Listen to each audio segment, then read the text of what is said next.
This is a Fuji apple. These apples are known for their sweet flavor, waxy semi-thick skin, and being an excellent source of fiber.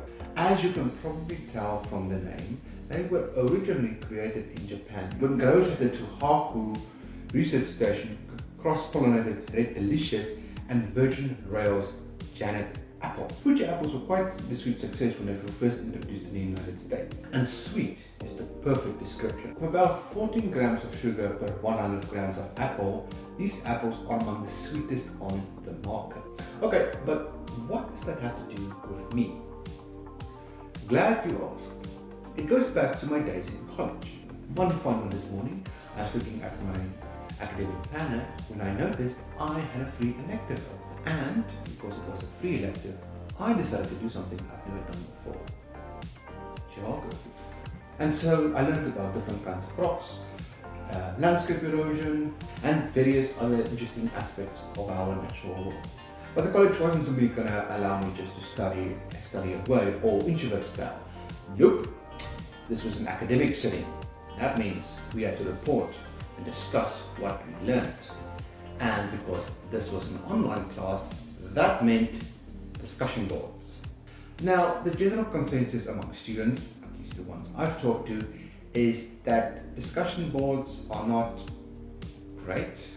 Now, sometimes someone makes an interesting point or observation in these discussion boards, but soon enough the comments are just quickly devolve and just a series of people just saying, I agree, over and over again. Which, as you can imagine, is about as exciting as watching paint dry. Now, to be fair, this particular class actually had interesting topics and prompts for us to discuss, including favorite fruit and their history. Now, the Fuji apple wasn't the fruit I picked for that discussion board. It was the mango. But someone else did pick the Fuji.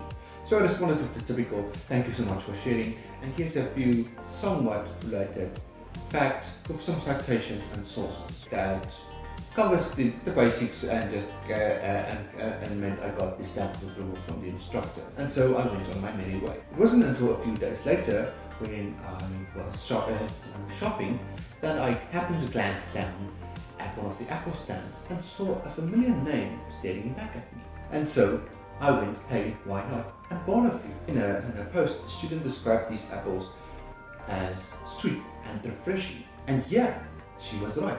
They were delicious. In fact, they were so good that I went out of my way to email her and tell her, hey, I really enjoyed this apple. And she was thrilled that someone actually bothered to read her post and then go out of their way to actually buy one of these things. So there you have it. That's the story of the Fuji apple and me.